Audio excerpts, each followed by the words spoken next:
dina ci daal di am ñu fas yéene feggoo ak sëñ Bachir Fofana sëñ Bachir fi ñu koy dooree mooy question bu ñëpp di laaj mooy est-ce que un fugitif a-t-il le droit. Bon, d'abord, qui est fugitif? Oui. Voilà, je pense que comme disent les choses, il faut d'abord bien définir les mots pour nous comprendre lan la ñuy wax. Oui. Ben, si on parle de Madiambal Diagne, quand on est c'est un fugitif. Nguur gi moo ko wax à travers Bamba Cissé dans un communiqué. Parce que c'est le ministre de l'Intérieur dans son communiqué qui a dit le fugitif. Oui. Bon, un fugitif mooy lan ku ñu jàppoon mu rëcc daw loolu lay tekki ci tubaab. Un fugitif. Oui. Mooy ku ñu jàppoon mu rëcc daw. Jàpp nga ma rëcc na je suis fugitif. Est-ce que Madiambal dañ ko jàppoon ba ñu ne rëcc na daw na musul am donc fugitif musu faa am. Oui. loolu lay benn. Deuxièmement, est-ce que Madiambal faisait l'objet d'une interdiction de sortie de territoire? Déedéet. Xamul ndax ma lay wax loolu Bamba. Oui. Bu dee mës ngaa tukki dem aéroport.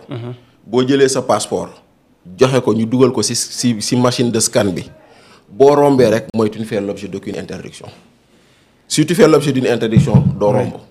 Donc mon premier contrôle romb na ko. Deuxième contrôle romb na ko mu toog di xaar avion egsi si la nit ñëw ne mais yow est-ce que waruñu laa dem jëli donc ba muy valider ñi def tampon départ. Oui. Il n'était pas interdit de sortir du territoire. C'était pas un fugitif. Li xew ci guddi gi ñu ne jox nañ ko convocation yoon Sénégal laa la wax et je défie quiconque yoon Sénégal newul boo convoqué Bachir Fofana daf la war a wuy si par force. C'est-à-dire que Bachir boo ko convoqué. Oui. Il est libre de venir ou de ne pas venir. Kon boo ko convoqué bu ñëwul nag yow yoon may na la bu dee da nga convoqué nit ñëwul bu boobaa yoon may na la bu dee juge moo la dénkoon wala procureur moo la dénkoon dossier le concernant. nga xamal ko ni man de convoqué woon naa Bachir wuyu siw ma bu boobaa procureur mu ne dem leen indil ma ko loolu la ñuy tuddee mandat d'amener mooy maanaam wëral leen ma ko bu ngeen ko gisee jàpp leen ko. Oui. Bu boobaa quand tu fais une convocation infructueuse tu fais un mandat d'amener maintenant nag boo xamee ni nag rëcc na génn na dëkk bi. Oui. bu boobaa nga def mandat d'arrêt international. Oui mooy li teg ci ndodd Madiambal. mooy lu ñu teg ci ndodd Madiambal. Ouais. Parce que Madiambal bañ ko waree gis ñu ko moo ne maa ngi France ñu ne lancé nañ mandat d'arrêt contre moom donc c'était pas un fugitif loolu mooy benn. Oui. ñaareel bi à supposer qu'il soit fugitif même on ne t'interdit pas toi nga wax ak moom yoon terew ko. xoolal code pénal xoolal code de procédure pénale xoolal code de la presse il n'est nulle part écrit où quelqu'un quand il fuit il n'a pas droit à la parole. Mais on a évoqué l'article 11 du code de la presse. lan la article 11 wax. J'en reviens. Vas-y. xaaral ma. allons-y rek. may ma tuuti rek. waaw tey rek mu neex. su ko defee ma dugg parce que waaw. débat wu taskati xibaar la. te dafa war a instructif. oui. ci ñi nga xam ne ñu ngi ñuy suivre. waaw. normalement. waaw. Voilà donc mu ngi noonu. dañ ne l'article 11 bu code de la presse daf ne. waaw. sauf dans les cas où la loi en dispose autrement. Et sans préjudice des droits de la défense la procédure non je pense que lii maa ngi confondre voilà je pense que attends xaaral ma jël code de la presse moo gën a wóor may ma tuuti rek ma jël code de la presse bi ci article 11.5 bi je pense que c'est là. non article 5 dafa ne le journaliste et technicien Ouais, des médias ont droit au libre accès à l'information. L'information voilà attends. waaw. Selon les faits, sous réserve du respect du secret défense, du secret de l'enquête, de l'instruction, etc.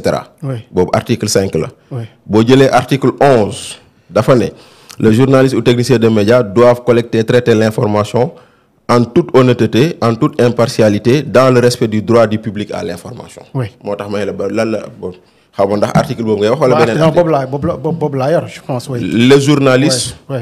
doivent collecter et traiter l'information en toute honnêteté. Oui. Donc, aujourd'hui, Oui. pour en revenir à ce que je te disais, à supposer même que Madiambal soit un fugitif, il n'est interdit nulle part dans le code de la presse, comme dans le code pénal, comme dans le code de procédure pénale de l'interroger. Mais que dit l'article 5 justement? Parce que l'article 5 il stipule que Oui. Le journaliste et le technicien des médias ont droit à libre accès à toutes les sources d'information et d'enquêter sans entrave sur tous les faits d'intérêt public, sous réserve du respect du secret défense, du secret de l'enquête et de l'instruction et de la réglementation applicable à l'accès à certains sites ou structures. Oui, c'est très clair. Ici, est-ce qu'on est Madiambal, c'est un secret défense ba kenn du wax ak moom? Non, je pense pas. Est-ce que Madiambal fait un secret de l'instruction? Le journaliste n'est pas soumis au secret de l'instruction. Mais jàpp nañu jabaram. mais jàpp nañ jabaram ak ay doomam. tax na ñu wax lu ñu toppee jabaram. Madiambal la ñuy waxal de waxaguñu ak jabaram waxaguñu ak doomam waxaguñu ko moom. mais dossier boobu moo ko visé suma juumul. waaw oui mais dossier bu ko visé moom. dafa tere ñu wax ci dossier bi. nous on n'a pas parlé ici du dossier Adji Sarr y avait pas secret de l'instruction. nous on n'a pas parlé ici du dossier Mame Mbaye Niang y a pas secret de l'instruction. mais quand même soyons sérieux quand même un peu dans ce pays. Soyons un peu sérieux. Okay. Le secret de l'instruction n'est pas applicable à un journaliste pour commencer. Deuxièmement, xam nga secret de l'instruction kan la tënk. Kii nekk ci dossier bi. Kii ñuy topp démb Badara Gadiaga dem na fi audition n'est-ce pas. ba mu demee audition ba mu génnee est-ce que journaliste yi waxuñu lan la fa wax. ok chaque jour ñu gis ko moom. waaw alors pourquoi maintenant c'est aujourd'hui avec Madiambal qu'on parle de secret de l'instruction. Toutes les fois que quelqu'un est auditionné, le lendemain, les médias en parlent. Quel est le problème? Maintenant, dama la ne même à supposer si li nga wax que Madiambal soit un fugitif, rien n'interdit de l'interroger. Rien n'interdit de l'interviewer. Dama lay limal lu nga fi xam. Ñëpp xam nañ Oussama Ben Laden. Oui. À un moment donné, c'était l'ennemi public mondial numéro 1. Numéro 1, oui. Et pourtant, Al Jazeera da ko doon jël muy wax. CNN da ko daan jël muy wax xam nga Julian Assange. oui. mooy kii créé Wikileaks déggoon ngeen fi Wikileaks xam nga Wikileaks mooy lan. dafa am benn moment un consortium de journalistes ou de techniciens xaw ma lan ils se sont réunis pour dire que les secrets les notes secrètes des ambassades américaines. ils les rendent publics. loolu tuddoon Wikileaks dañoo xëy rek ils ont mis des millions de données. yu nga xam ne c'était des notes et tout ñun ba Sénégal gi sax on a eu nos parts de Wikileaks. Celui qui avait fait ça c'était Julian Assange déclaré ennemi public numéro 1 mais terewul médias yi jël ko mu wax. nga jël Edward Snowden. oui kan mooy Snowden c'est celui qui est allé pirater la NSA américaine génnee données yi xamal monde bi ni le président américain da doon écouter le premier ministre allemand ou le président français et cetera mais Snowden a eu droit à la parole. Même le plus pire des criminels a droit à la parole. Pourquoi voudrait-on que Madiambal n'ait pas droit à la parole? nit ñi topp nañ ko toog nañ ci plateau yëpp fii bii plateau ak beneen plateau di xëy di ko yàq xetame di nekk ci deram mais amul droit défendre. Pourquoi Madiambal quand il se défend c'est un crime? nee nañ dafa sàcc 20 milliards. nee nañ lii nee nañ lële. maintenant que moom ça fait 1 mois ñu ngi wax ci moom.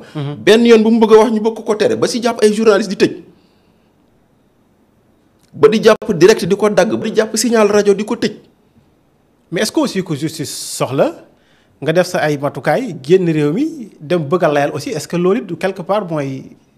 mais bu ko neexee c'est sa stratégie de défense bu ko neexee bu la justice soxlaa tu n'es pas tenu d'y aller ba justice soxlaa Ousmane Sonko demul wuy ji te pourtant fii lañ toog di wax layal naan dëgg la il a raison. kon léegi moom bu ko justice soxlaa il a le droit de ne pas y aller keneen bu ko justice soxlaa dafa war a dem wuy ji par force. Pourquoi on doit réfléchir comme ça? Atte Mame Mbaye Niang Ousmane Sonko tegu fa tànkam te pourtant justice da kaa soxla woon. Atte Adji Sarr Ousmane Sonko tegu fa tànkam pourtant justice da ko soxla woon. Alors il a le droit lui de le faire. Il a le droit mu teg ay pexem. fii la toog mu ne ba ma xamee ni pexe jeex na damaa dem replier wu samay ñooñ Ziguinchor. C'est pas fuir ça. fii la ñu wane Ngagne Demba Touré mu jël kiyoom mais Sénégal fii yàgg nañ wax ak ay fugitifs. Khalifa Diakhaté toogu fi di interviewer. Boy Djiné Pape Alé Niang may fi ay ñoom Ngagne Demba ak ñeneen ñi nga xam ne dañoo dawoon interview ci Dakar Matin kon quel est le problème?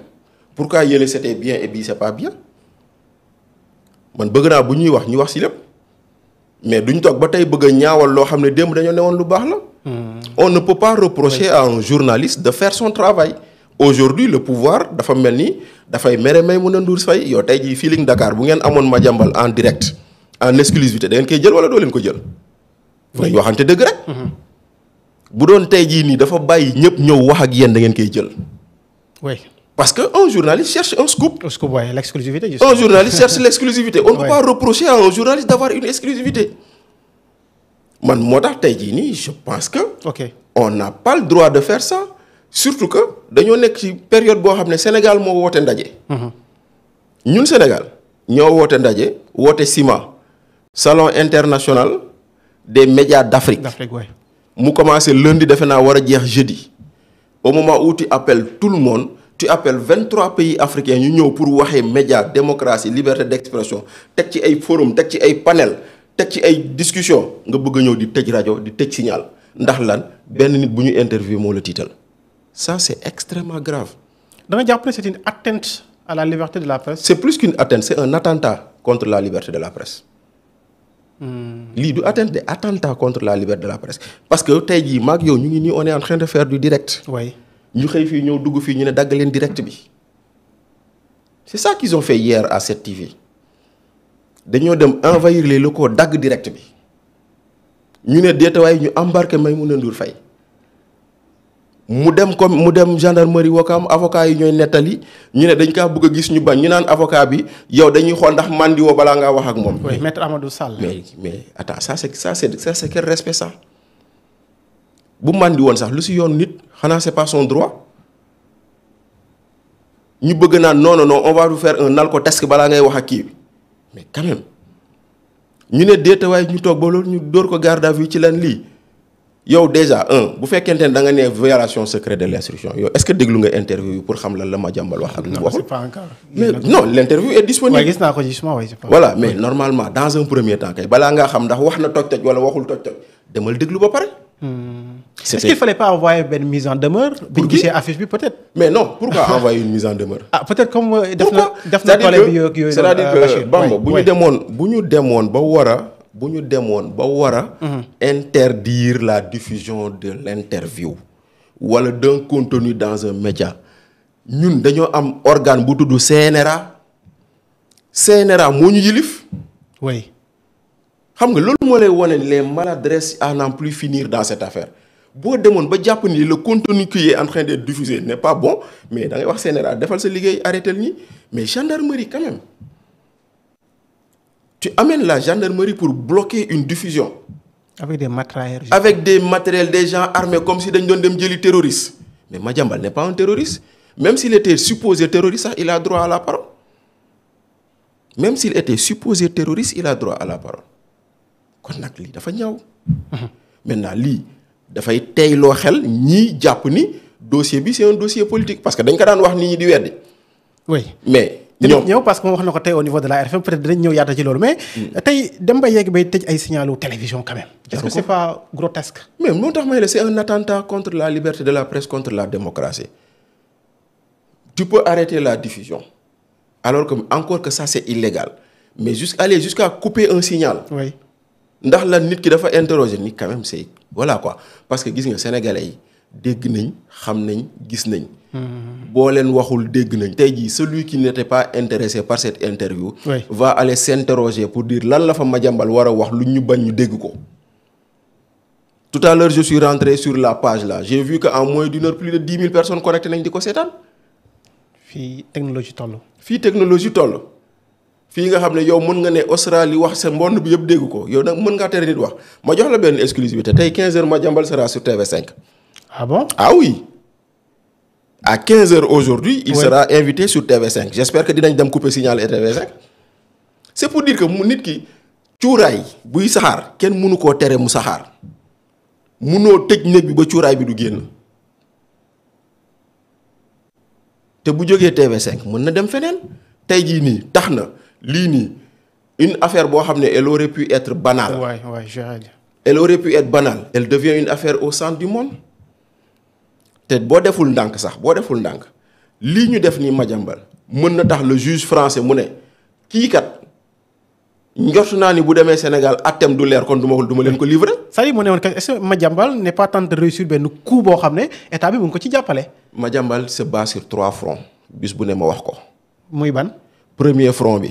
mooy c'est un front juridique parce que procédure contre procédure la argument contre argument la loolu ca attekaay ba la loolu mooy benn front bi beneen front bi c'est une bataille politique. oui.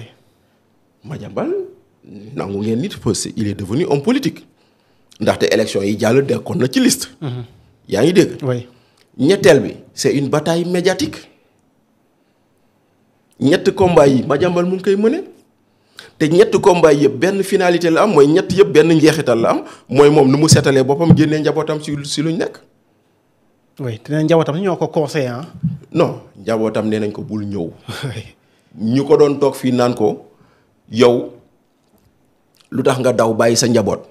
tey jii tontu baa ngi ni ndegam yow yaa nekk Sénégal fii mënuñ la sax may foo waxee est-ce que boo indee say preuve dinañ la déglu ci koo xam ne yow déjà ba ñu déclenché affaire ba léegi tous les jours nga gis médias yi rawatina médias yi ànd ak waa Pastef ak nguur gi di ko yàq lu ne tudd nañ fi 21 milliards ndekete ay kàcc kese la ak leneen ak leneen ak leneen léegi loolu noonu yëpp ñu doon wax moom mu am possibilité ñëw expliquer mbir mi nan la demee lan moo xew naka la duggee ci mbir mi lan la ci am ak lan la ci amul ñu ne doo ko fi waxee kon kay day wane ni quelque part moom lu mu doon wax naan c'est un dossier politique daa feeñ donc pouvoir bi par des maladresses ils arrivent à malheureusement disons tomber dans le piège de Madiambal parce que Madiambal lii la doon wut.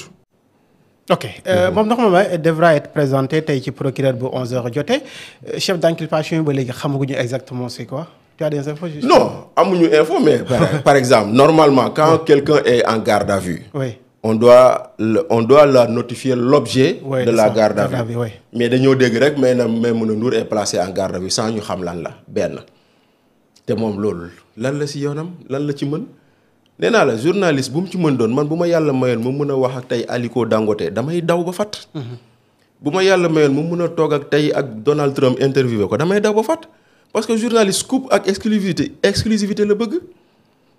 On ne peut pas reprocher à quelqu'un de faire son travail. On ne peut pas reprocher à Babacar Fall de permettre à quelqu'un dont tout le monde attend la réponse wala ku nekk mu ngi xaar moom lu mu war a wax nga tàllal ko mu wax muy moom muy Babacar muy Maïmouna dañ leen a tooñ leen jàpp leen. tooñ leen tëj seen ay média ndax lan Madiambal warul wax mais Madiambal kenn mënu ko tere wax. bu waxul fii rek wax feneen. mais est-ce que li Babacar def aussi quelque part.